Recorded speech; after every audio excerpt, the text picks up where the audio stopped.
Gold trusted gold buyers మీరు తాకట్టు పెట్టిన బంగారాన్ని విడిపించి ఈ రోజు ఉన్న మార్కెట్ ధరకు కొనబడను. మీరు పాడుతున్నప్పుడు ఇప్పుడు ఎంత అన్ని పాటలు మంచి పాటలు అయినా కూడా ఏదో ఒక రికార్డింగ్కి వెళ్తున్నాం అంటే మనకు కొంచెం ఎక్కువ హ్యాపీగా ఉంటుంది. అలా ఎవరి రికార్డింగ్కి వెళ్తున్నప్పుడు మీరు అరే వాడు ఏం పాట వస్తుంది ఈ గమకం మనం ఇంకా బాగా వెళ్దామని అలా అలా ఉంటుంది కదా? అది హ్యాపీనెస్ కాదు, టెన్షన్స్ వస్తుంది. కొన్ని మ్యూజిక్ డైరెక్టర్స్ దగ్గర వెళ్తున్నప్పుడు ఈ రోజు ఎలాంటి పాట వస్తుందో మనకు అది నా గాత్రంలో రావాలి, మ్యూజిక్ డైరెక్టర్ని సాటిస్ఫై చేయాలి అని ఒక పెద్ద ఇది ఉంది కదా. సో అది కొన్ని మ్యూజిక్ డైరెక్టర్స్ దగ్గర వెళ్తున్నప్పుడు ఆ భయం ఉంటుంది. ఎవరెవరు? అదే ఇళయరాజా గారు, శరత్ గారు అయితే అసలు ముందు అర్థం అవడానికి ఓ రోజు పడుతుంది మాకు వినడానికి. అలా సమ్ టైమ్స్ ఒక సాంగ్ అలా అయ్యింది నాకు, అది సాయి ఏది బేసిక్ సాయి ఏది అని తెలియకుండా ఒక పాట పాడాను శరత్ గారికి. ఏ పాట చిత్ర గారు? అది మూవీ నేమ్ సింధూర రేఖ అని. దాంట్లో నోట్స్ ఎక్కడెక్కడో పోతుంది. ప్రణతోస్మి గురువాయుపురేశం ప్రతిదినమను చేత స్మర హరి పాదం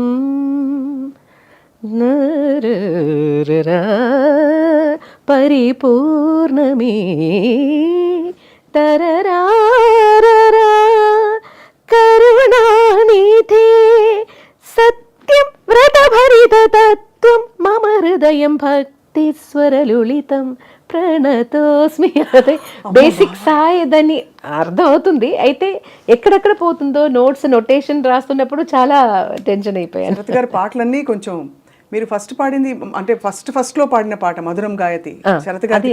అది ఫస్ట్ కాదు, శరత్ దగ్గర కొన్ని పని చేసిన తర్వాత తీసిన ఆల్బమ్. అదే అసలు అంటే చాలా కష్టమైన పాట. ఆ ఆల్బమ్ లో అన్ని మంచి సాంగ్సే. ఇప్పుడు కూడా అది వింటే చాలా ఫ్రెష్ గా అనిపిస్తుంది. చాలా గొప్ప పాటలు పాడుతూ ఈ క్రమంలో మనం సీనియర్ గాయని మణుల పాటలు ట్రై చేస్తూ ఉంటాం నేర్చుకుంటాం నిజంగా కాన్సర్ట్స్ కోసం అని. అది కూడా ఇంకొక విషయం కూడా చెప్పాలి. మన లిరిసిస్ట్ వైరముత్తు గారు ముందు నేను కేరళ నుంచి వచ్చాను, కొన్ని తమిళ్ సాంగ్స్ కొన్ని తెలుసు, అయితే బాగా ఎక్కువ పాటలు తెలీదు. సో అప్పుడు వైరముత్తు గారు నాకు సుశీల గారు పాడిన ఒక 2 క్యాసెట్స్ ఇచ్చేసి ఇది మీరు నేర్చుకొని మీ గొంతులో పాడి నాకు క్యాసెట్ పంపేయండి అని ఇచ్చేశారు. సో అది నాకు ఒక పెద్ద గుడ్ అడ్వైస్ అండ్ గుడ్ అది మంచిది కదా.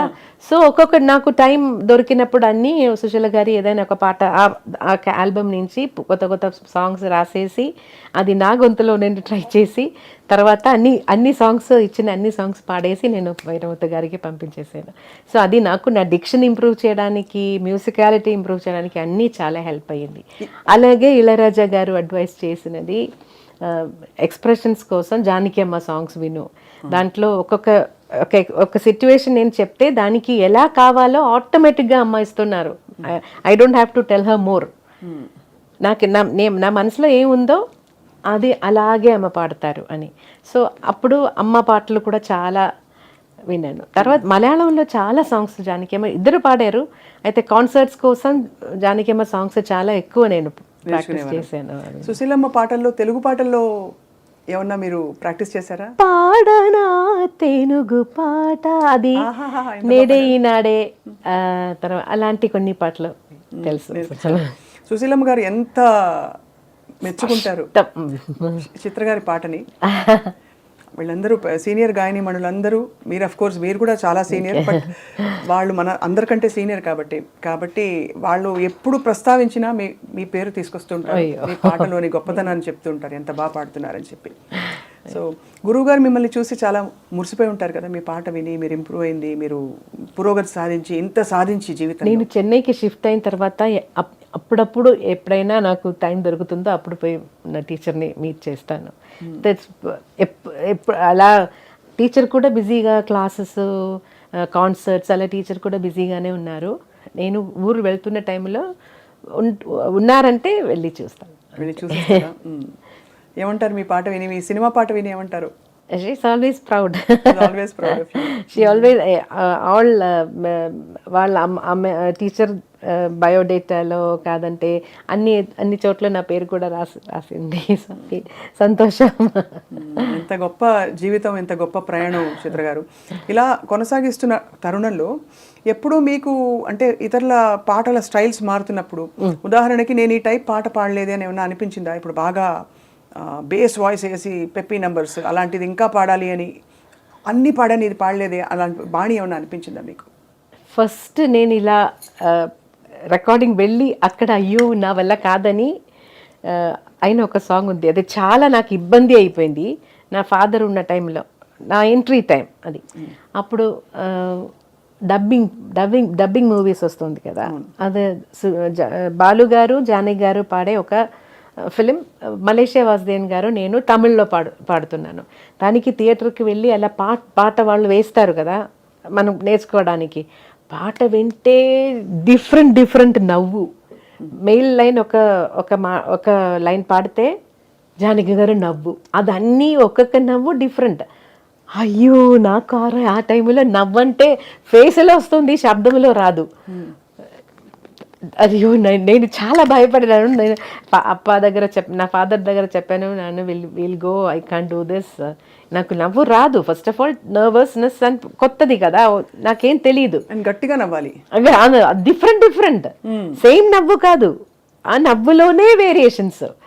అయ్యో నా వల్ల కాదని నా అప్ప ఏం చెప్పారంటే, ఎక్కడైనా ఎలాగైనా వచ్చేసారు కదా, ఇప్పుడు నేను పాడనని వెళ్ళిపోతే అది మంచిది కాదు, సో ట్రై చేయి, బాగలేదంటే వాళ్ళు వేరే ఎవరి చేత అయినా let them make somebody else Singh. అప్పుడు కొంచెం సరే ట్రై చేద్దాం, నా వల్ల కాదు అది నాకు తెలుసు, కానీ తప్పకుండా ఆ పర్ఫెక్షన్ నాకు రాదు, అయితే ట్రై చేద్దాం అని ట్రై చేశాను. ఆ పాట ఒరిజినల్ ఉందో లేదో నాకు తెలియదు, పాడేసి వచ్చేసాను అంతే. ఏదో సేమ్ నవ్వు వచ్చింది, డిఫరెంట్ నవ్వు రాలేదు. నిజంగానే మీరు చెప్తుంటే నవ్వింది మల్లె చెండు ఆ పాట వింటారు మీరు, జానకి గారి పాట. నవ్వింది మల్లె చెండు, నచ్చింది గర్ల్ ఫ్రెండ్, గట్టిగా నవ్వులు వస్తాయి. ఆ పాట ఏమో తెలీదు. అదా లేకపోతే సిరిమల్లె పువ్వులే నవ్వు, అదా? అది కూడా సిరి చిన్నారి పల్లవిలో లైన్సే లేదు, నవ్వు మాత్రం. మేబీ చరణంలో లైన్స్ ఉన్నాయి, పల్లవి మొత్తం నవ్వు.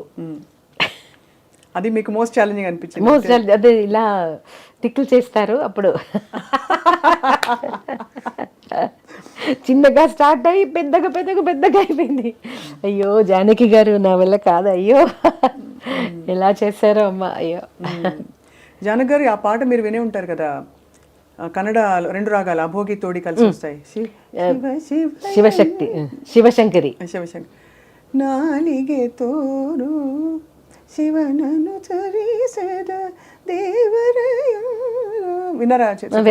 కాంపిటీషన్స్ లో పిల్లలు పాడతారు. పాడేవారు? నేను పాడలేదు, పిల్లలు పాడుతున్నారు. అది వినేసా, దానికోసం మనం తయారవ్వాలి కదా, సో అప్పుడు విన్నాను. అంటే నేను నేర్చుకోలేదు. Very difficult song, very difficult.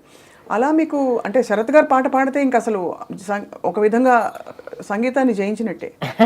ఎందుకంటే అంత కష్టమైన పాట మీరు పాడేశాక ఇవన్నీ అట్లీస్ట్ ఒక మీటర్లో సాగుతాయి. అక్కడైతే అర్థం కాని కష్టమైన పాటలు ఎలా పాడతారో మీరు అని అందరూ ఆశ్చర్యపోతుంటారు. అంటే చాలా గంటలు మీకు అవలీలగా ఇలా టేక్ ఆర్టిస్ట్ మీరు చిత్రకారని కూడా అంటారు. అదేం కాదు, రిహార్సల్స్ కావాలి, తప్పకుండా రిహార్సల్స్ చేసి రికార్డ్ చేస్తాను. అయితే అప్పుడు అన్ని లైవ్ రికార్డింగ్ కాబట్టి ఏదైనా చిన్న మిస్టేక్ వస్తే కూడా అది అలాగే వెళ్ళిపోతుంది. కొన్ని రోజుల తర్వాత వాయిస్ మాత్రం మిక్స్ చేద్దామని ఒక ఆపర్చునిటీ వచ్చినప్పుడు ఏదైనా తప్పులు ఉంటే సార్ ఆ లైన్ మాత్రం నేను మళ్ళీ ఒకసారి పాడేస్తానని చెప్పేసాను. అయితే ఇళయరాజా గారు మాత్రం అదే ఒప్పుకోరు. లైవ్లో పాడేశారు కదా, నేను కరెక్షన్స్ అడిగాను. అప్పుడు ఇప్పుడు ఇలా let it be like this, but ఫ్యూచర్లో మళ్ళీ పాడుతున్నప్పుడు ఇలాంటి మిస్టేక్స్ రాకుండా చూడు అని చెప్పేస్తారు. అప్పుడు బాధ లేదా? బాధ కాదు, అదన్నీ అడ్వైసెస్ కదా. అయ్యో అంటే బాధ సే ఎనీథింగ్ నో సార్. అంటే బాధ అంటే మీరు అంత సాధించిన సింగర్గా గురు సమానులు. అవును అవును తప్పకుండా గురు సమానులు చెప్తే అయ్యో నేను గురువు గారి ఎక్స్పెక్టేషన్ అందుకోలేదే అని ఒక బాధ ఉంటుంది కదా. అది ఉంటుంది. అదే అయితే నేనే అది చెప్పాను నన్ను మళ్ళీ మరొకసారి పాడతాను అని. అలా వదిలే అది వదిలే ఇది ఇలాగే let it be like this will do it next సాంగ్లో అలాగే చెప్పారు. తెలుగులో